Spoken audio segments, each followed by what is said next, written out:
Hello everyone, welcome to our YouTube channel study with Sajjan Singh. Students, आज class में हम बात करने वाले हैं एडवांस मैथ के एक इम्पोर्टेंट टॉपिक में, जिसमें हम ट्रायंगल में पढ़ने वाले हैं समकोण त्रिभुज के बारे में, यानी जिसे हम लोग राइट एंगल भी कहते हैं।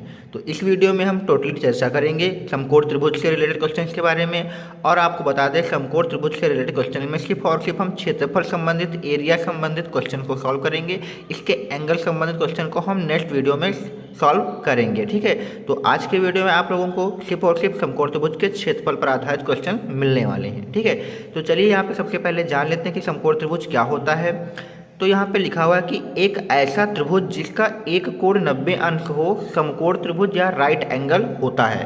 तो यानी हमें कोई भी एक ऐसा ट्रायंगल बनाना होगा जिसका एक कोण 90 अंश हो। तो यहाँ पे देखिए, हमने एक त्रिभुज ए बी सी ले रखा है। यहाँ पे एक त्रिभुज ए बी सी ले रखा है जिसमें कोण बी 90 है, यानी ये वाला जो कोण है यहाँ पे हमने जिसे रेड कलर से डार्क कर दिया है, ये आपका 90 अंश का कोण है। तो ठीक है, तो यहाँ पे ऐसा ट्रायंगल आपको यहाँ पे दिखा भी दिया है कि जिसका एक कोण 90 अंश होगा, वो आपका समकोण त्रिभुज होगा। अब आपको और कुछ बता दें यहाँ पे, तो जो समकोण त्रिभुज में जो 90 अंश का जो कोण होगा, उसके सामने वाली जो साइड होगी उसे हम लोग क्या कहेंगे, कर्ण कहेंगे। क्या कहेंगे हम? कर्ण कहेंगे। ठीक है, जिसे हम लोग हाइपोटीनस भी कहते हैं इंग्लिश में। फिर यहाँ पे जिस पर हमारा 90 अंश का कोण बना हुआ है उस भुजा को लंब कहते हैं, या फिर इंग्लिश में इसे परपेंडिकुलर यानी पी से भी लिख लेते हैं। ठीक है, और यहाँ पे कर्ण को हाइपोटीनस यानी किससे लिख सकते हैं? एच से इंग्लिश में लिख सकते हैं। और बचा जो आपका नीचे का होता है, जिस पर आपका त्रिभुज बना हुआ है यानी ट्रायंगल बना हुआ है, वो आपका आधार होता है यानी आपका बेस होता है। तो इसे हम किससे लिखते हैं? बी से भी लिख देते हैं। ठीक है, तो अब इन तीनों में एक रिलेशन होता है, यानी जो कर्ण है, जो लंब है, जो आधार है, इनमें रिलेशन होता है। आप इंग्लिश में हाइपोटीनस, परपेंडिकुलर और बेस भी कह सकते हैं। तो इनमें एक रिलेशन होता है कि कर्ण का स्क्वायर बराबर यानी हाइपोटीनस का स्क्वायर बराबर लंब का स्क्वायर प्लस आधार का स्क्वायर, यानी बेस का परपेंडिकुलर का स्क्वायर और बेस का स्क्वायर। अब यहाँ पे देखिए, कर्ण हमारा क्या है? तो कर्ण हमारा ए से सी तक है, तो यहाँ पे हमने कर्ण को ए सी से डिनोट कर दिया। फिर लंब की बात करें तो लंब हमारा ए से बी तक है, तो इसको हमने ए बी दिखा दिया। और आधार की बात करें तो आधार हमारा क्या है? बी सी है, तो इसे दिखा दिया। ठीक है, तो आपका ये एक रिलेशन होता है जिसको आपको याद रखना होगा। काफ़ी इंपॉर्टेंट प्रश्न इसके यहाँ से बन सकते हैं, तो इसको याद रखना है। ठीक है, नेक्स्ट बात करेंगे इसका परिमाप यानी पैरीमीटर की बात करेंगे। परिमाप को हम लोग क्या कहते हैं? पैरीमीटर कहते हैं। तो पैरीमीटर की बात करें हम, तो पैरीमीटर हमारा क्या होता है कि जितनी भी साइडें हों उन सभी को हम ऐड कर लें यानी जोड़ दें। तो यहाँ पे देखिए 3 साइडें हैं, एक लंब है, एक आधार है और कर्ण है। तो हम अगर परिमाप निकालेंगे तो लंब को, आधार को और कर्ण को जोड़ देंगे। अब बात करते हैं, लंब हमारा क्या है? तो ए बी है। आधार क्या है? बी सी है। कर्ण क्या है? ए सी है। तो तीनों को जोड़ना होगा, तब जाके हमारा क्या आएगा? परिमाप आएगा। अब हम यहाँ पे बात करेंगे कि समबाहु त्रिभुज, यही समकोण त्रिभुज का जो क्षेत्रफल होगा उसका निकालने का सूत्र क्या है? तो सूत्र है 1/2 लंब गुणे आधार, यानी हमें भुजा लंब वाली लेनी होगी और क्या लेनी होगी? आधार। कहीं कहीं पर आप लोग यहाँ पे लंब को नॉर्मली क्या कह सकते हैं? ऊंचाई भी कह सकते हैं, यानी जो त्रिभुज की ऊंचाई होगी वही आपका क्या होता है? लंब होता है। तो ये आपकी कुछ छोटी सी डिटेल हो गई यहाँ पे समकोण त्रिभुज के बारे में। आई होप आप लोग समझ गए होंगे कि इसमें क्या, कौन सा फॉर्मूला कहाँ पर कैसे यूज करना है और किसे क्या कहते हैं। अब हम चलते हैं अपने क्वेश्चंस की तरफ। दोस्तों, यहाँ पे पहला प्रश्न लिखा है कि एक 25 मीटर लंबी सीढ़ी, तो यहाँ पे बोला गया है कि एक 25 मीटर लंबी सीढ़ी एक 24 मीटर ऊंचे भवन को छूती है। तो यहाँ पर हम मान लेते हैं हमारे पास ये एक हमारा भवन है। ठीक है, इसको हम क्या नाम देते हैं? ये हमारा भवन है जिसकी हाइट कितनी दी गई है? 24 मीटर। तो हम यहाँ पे लिख लेते हैं कि जो हमारा भवन है इसकी हाइट कितनी है? 24 मीटर है। ठीक है, ये हमारा भवन है। अब यहाँ पे कहा गया कि एक 25 मीटर लंबी सीढ़ी है जो भवन को छूती है। अब भवन को जो सीढ़ी होगी वो सीढ़ी तो छुएगी नहीं, सीढ़ी कुछ इस प्रकार से आपकी होगी।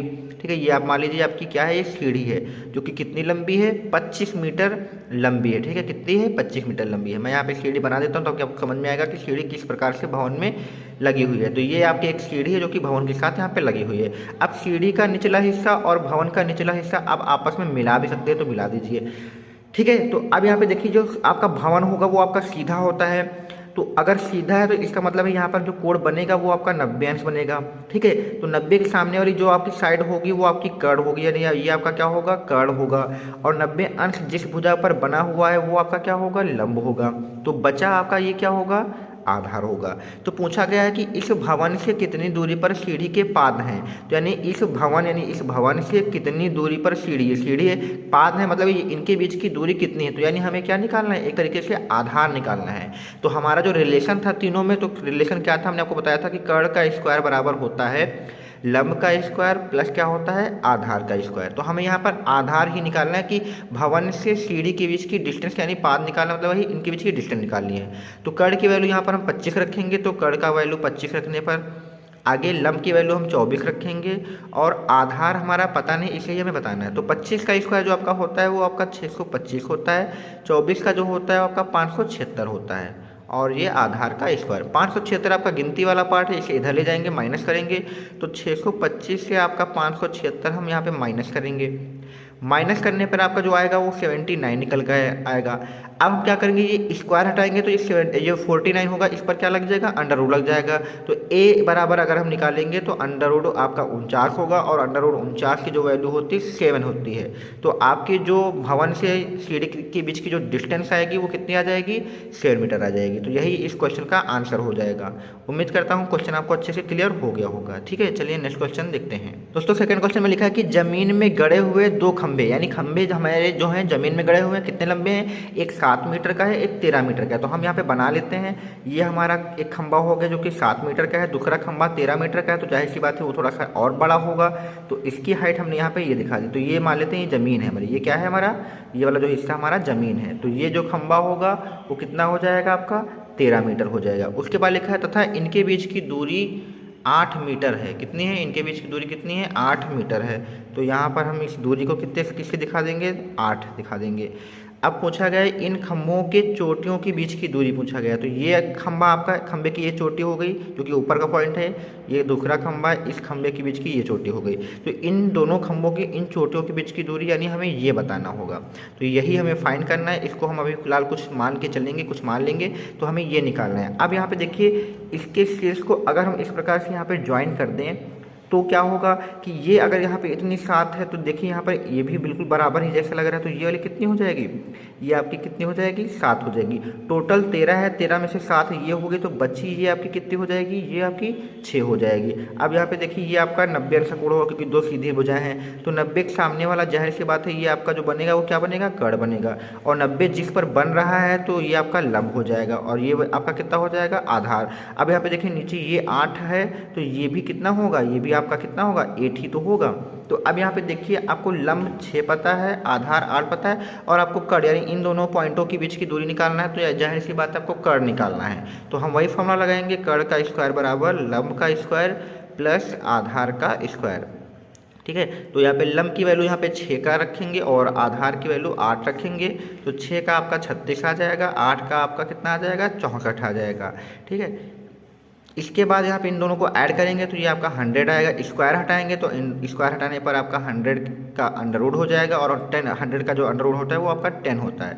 तो दोनों चोटियों के जो शीर्षों के बीच की डिस्टेंस होगी वो आपकी कितनी हो जाएगी, 10 मीटर हो जाएगी। तो ये भी क्वेश्चन काफ़ी ईजी था, आप लोग समझ गए होंगे। चलिए नेक्स्ट क्वेश्चन थर्ड की बात करते हैं।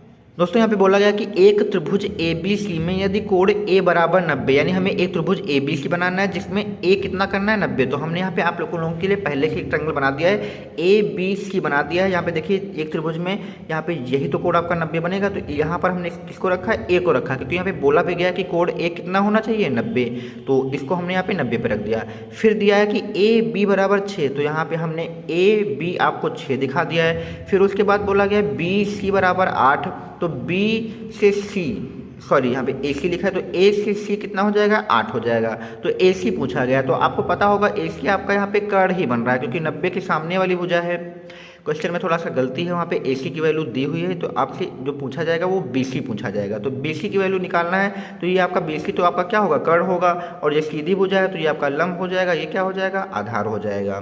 तो यानी वही हमें BC का स्क्वायर बराबर निकालना है। तो हमें लंब का स्क्वायर यानी AC का स्क्वायर और प्लस आधार यानी हमें AB का स्क्वायर लिख लेना है, क्योंकि ये आपका क्या है, कर्ण है, ये आपका लंब है, ये क्या है, आपका आधार है। ठीक है, तो अब हमें BC निकालना है, तो सिंपली हम यहाँ पे AC की वैल्यू कितनी रखेंगे, 8 रखेंगे और AB की वैल्यू कितनी रखेंगे, 6 रखेंगे। और बिल्कुल जस्ट हमने ऐसी चीज़ें यहाँ पे अभी पहले सॉल्व की थी। तो ये 64 आएगा, ये 36 आएगा, इन दोनों को ऐड करेंगे तो ये आपका 100 आएगा। 100 का वर्क कर लेंगे, यहाँ पे स्क्वायर हटा चुके होंगे और BC जो निकल कर आएगा 10 निकल कर आएगा, जो कि अभी हमने यहाँ पे किया भी था। तो क्वेश्चन नंबर थर्ड बिल्कुल ईजी है, बिल्कुल सिंपल है, क्योंकि यहाँ पे बस थोड़ा सा अलग टाइप से दिया हुआ था। ठीक है, चलिए नेक्स्ट क्वेश्चन देखते हैं, क्वेश्चन नंबर 4।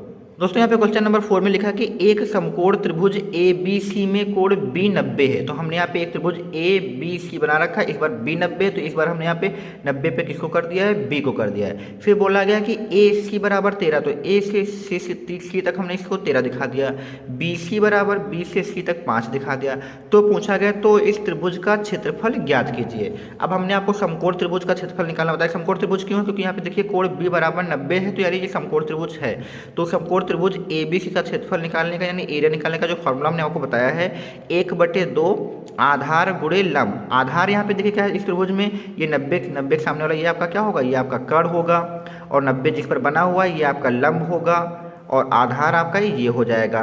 तो आधार गुणे लंब होता है, तो यहाँ पे एरिया निकालने के लिए आपको आधार पता होना चाहिए और लंब पता होना चाहिए। लेकिन यहाँ पे देखिए आधार की वैल्यू तो 5 पता है, लेकिन लंब की वैल्यू नहीं पता है। लंब की जगह क्या पता है, कर्ण पता है। तो सबसे पहले हम क्या करेंगे, लंब की वैल्यू निकालेंगे, तभी यहाँ पर रख सकते हैं। तो देखिए यहाँ पे आधार को हमने बी सी से लिख दिया है, लंब को हमने ए बी से दिखा दिया, क्योंकि देखिए आधार बी सी है, लंब क्या है, ए बी है। तो यहाँ पर 1/2 रख लेंगे, आधार यानी बी सी की वैल्यू 5 रख लेंगे, लेकिन ए बी की वैल्यू नहीं निकल पाएगी। तो ए पी की वैल्यू क्या करेंगे, हम इन कर्ण लंब आधार के रिलेशन से निकालेंगे। तो रिलेशन क्या कहता है कि कर्ण का स्क्वायर बराबर लंब का स्क्वायर प्लस आधार का स्क्वायर, ये तो कहता है। कर्ण हमारा कितना है, 13 है, तो हम यहाँ पे 13 रख लेंगे। लंब हमें पता नहीं, लंब यानी हमारा कितना है, लंब हमारा कितना है, लंब हमारा ए बी है, तो ए बी लिख ले रहे हैं। आधार हमारा कितना है, 5 है, तो 5 लिख लेंगे। 13 का जो स्क्वायर होता है 169 होता है, 5 का स्क्वायर 25, इधर ले आएंगे तो ये माइनस का हो जाएगा, उधर आपका बचेगा ए बी बचेगा। इससे घटाएंगे तो ये आपका 144 आएगा, इधर ए बी का स्क्वायर, और ए बी का स्क्वायर हटाएंगे तो इस पर अंडर रूट लगेगा, तो अंडर रूट 144 आ जाएगा। अब अंडर रूट 144 जो होता है वो 12 की वैल्यू होती है, तो ए बी जो आपका निकल कर आएगा वो 12 निकल कर आएगा। अब यहाँ पर हम ए बी की वैल्यू कितनी रख देंगे, 12 रख देंगे। ठीक है, बाकी तो आ ही जाएगा, क्योंकि हमें लंब ही पता करना था, लंब पता हो जाएगा तो एरिया आ ही जाएगा। अब ये 2 छंग 12 कट जाएगा और 6 पंजे 30, तो ए बराबर जो निकल कर आ जाएगा वो 30 निकल कर आ जाएगा यहाँ से। ठीक है, 30 सेंटीमीटर स्क्वायर एरिया हो जाएगा। ठीक है, चलिए क्वेश्चन नंबर 5 देखते हैं। दोस्तों यहाँ पे क्वेश्चन नंबर 5 में लिखा कि एक समकोण त्रिभुज की परिमिति, परिमित का मतलब ये परिमाप की बात करें, और परिमाप हमने आपको बताया था, यहाँ पे हमने एक समकोण त्रिभुज बना रखा है, ए बी सी ऑलरेडी बना रखा है। परिमित दी गई, तो परिमित का मतलब आप समझ लीजिए तीनों भुजाओं का योग, यानी A B plus B C और प्लस यहाँ पे ए सी, इन तीनों का ऐड यहाँ पे 60 दिया हुआ है। फिर बोला गया तथा विकर्ण, यहाँ पे त्रिभुज हमने ए बी सी ऑलरेडी बना रखा है, यहाँ पे बी को हमने यहाँ पे लंब यानी 90 पे कर दिया, इसके सामने वाला जो होगा वो विकर्ण होगा। तो विकर्ण फिलहाल यहाँ पे क्या होगा, ए से सी तक होगा, तो यानी हमें विकर्ण पता है, यानी ए सी की वैल्यू पता है, तो ए सी की वैल्यू कितनी है, 26 है। तो पूछा गया है तो उसका क्षेत्रफल ज्ञात कीजिए। तो यहाँ पे देखिए इसका क्षेत्रफल निकालेंगे कैसे। दोस्तों यहाँ पे क्वेश्चन में एक थोड़ा सा प्रिंट मिस है, यहाँ पे समकोण समद्विबाहु यहाँ पे एक वर्ड लिखा था जो कि क्वेश्चन में मिस है, आप लोग यहाँ पे कर लीजिएगा। यहाँ पे क्वेश्चन में लिखा था समकोण समद्विबाहु, तो समद्विबाहु हमने आपको पढ़ाया था, समद्विबाहु हमने बताया था जिसकी 2 भुजाएं और 2 कोण बराबर हों। अब यहाँ पे देखिए ये तो 90 हो चुका है, त्रिभुज के तीनों कोणों का 180 होता है, तो इसका मतलब है कि ये दोनों कोण क्या होंगे, आपस में बराबर होंगे, क्योंकि समद्विबाहु त्रिभुज बनाना है। तो ये दोनों आपस में कितने कितने हो जाएंगे, ये आपस में 45 जाएंगे, 45 90 90 90 180 हो जाएगा। तो त्रिभुज के तीनों कोणों का योग 180 करना भी है, ये 90 पहले से है, तो जाहिर सी बात है कितने होंगे, 45 होंगे।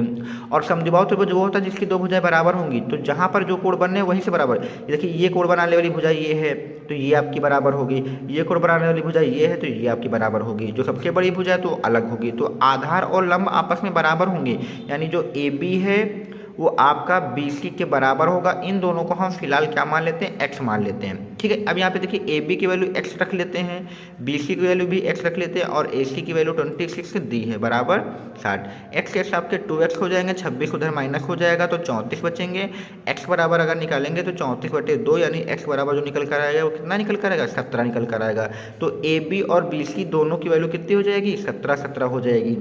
अब आपको बता दें फिर से, क्योंकि समकोण समद्विबाहु बोला गया, तो समकोण का मतलब एक कोण 90 अंश का होना चाहिए, समद्विबाहु का मतलब 2 भुजाएं बराबर होनी चाहिए। क्योंकि यहाँ पे तीसरी भुजा देखिए कर्ण तो सबसे बड़ी भुजा होती है, वो लंब आधार के बराबर तो होती नहीं है, तो जाहिर सी बात है लंब और आधार को हमें क्या करना पड़ेगा, बराबर करना पड़ेगा, समद्विबाहु दिखाना पड़ेगा, इसलिए हमने इन दोनों को बराबर कर दिया। अब क्या करना है, तो इस त्रिभुज का क्षेत्रफल निकालिए। तो क्षेत्रफल यानी एरिया निकालने का फॉर्मूला हमने आपको बताया, 1/2 आधार गुणे लंब होता है समकोण के लिए। तो यहाँ पे देखिए, या फिर ऊंचाई भी लिख सकते हैं, तो 1/2 आधार आपका क्या है, आधार आपका BC है, तो यहाँ पे BC लिख लीजिए, और लंब आपका क्या है, AB है, तो आप AB लिख सकते हैं यहाँ पे। अब देखिए यहाँ पे BC की वैल्यू और AB की वैल्यू दोनों 17 है, तो यहाँ पे 17 गुणे 17 लिख लेंगे हम। और 17 17 289 होता है, तो 289 बटे कितना आएगा 2 आएगा।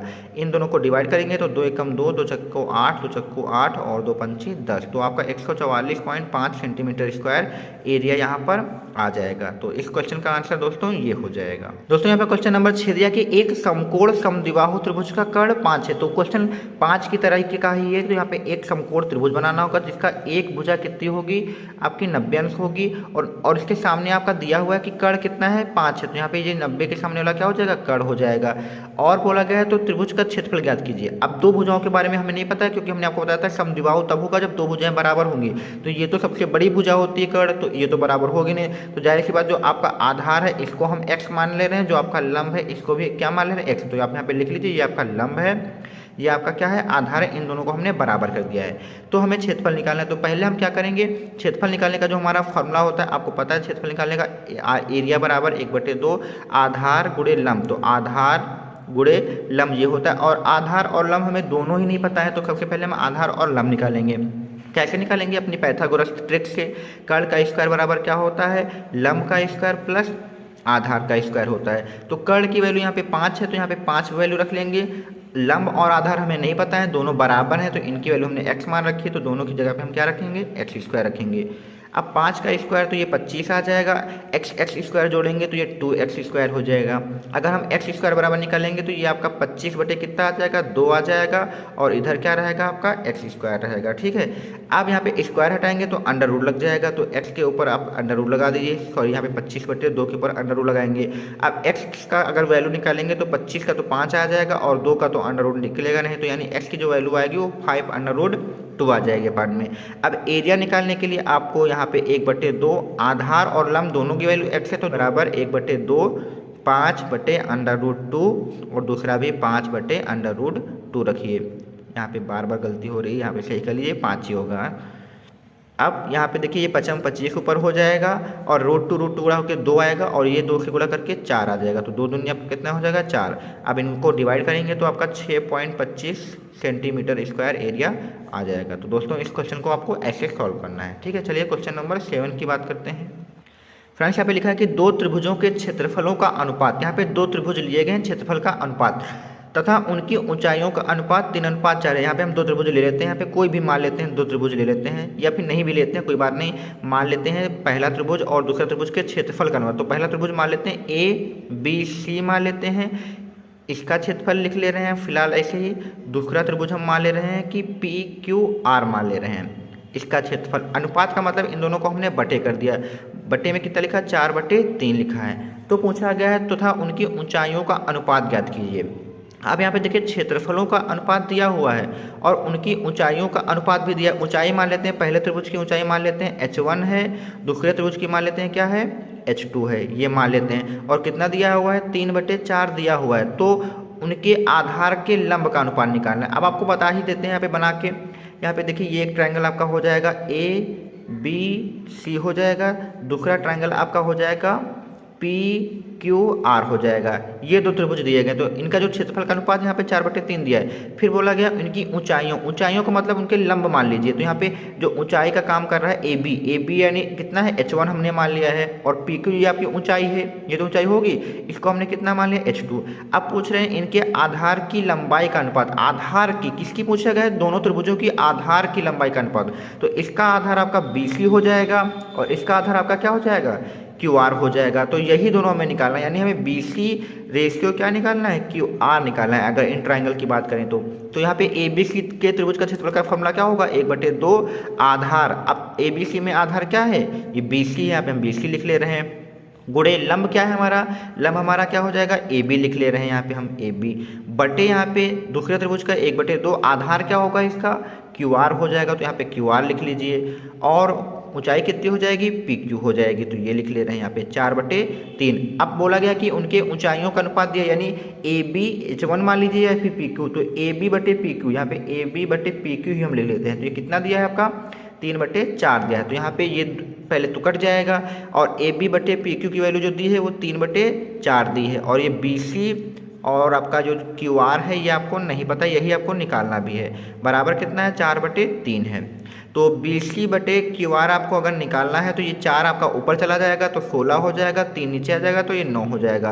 तो देख लीजिए यहाँ पे BC रेशियो जो आपका QR आएगा वो कितना आ जाएगा, 16:9 आ जाएगा। तो इसको आपको ऐसे सॉल्व करना है। ठीक है, चलिए आज का अपना लास्ट क्वेश्चन भी देख लेते हैं। दोस्तों, एक समकोण त्रिभुज का जो आधार 13 दिया हुआ है और क्षेत्रफल 65 दिया हुआ है, तो उसकी ऊंचाई निकालना है। तो आपको पता है कि जो क्षेत्रफल का फॉर्मूला होता है वो 1/2 आधार गुणे क्या होता है, ऊंचाई होता है। तो हमें ऊंचाई निकालना है। तो यहाँ पे देखिए क्षेत्रफल की जगह पे कितना रख दीजिए, क्षेत्रफल की जगह पे आप 65 का रख दीजिए। यहाँ पे 1/2 आधार की जगह आप क्या रख दीजिए, आप 13 रख दीजिए। आपको ऊंचाई बताना है, यही ऊंचाई। तो क्या होगा, ये जो 2 आपका बटे में ये इधर चला जाएगा तो 65 दूना आपका हो जाएगा 130 हो जाएगा, और ये 13 जो आपका है वो नीचे आ जाएगा।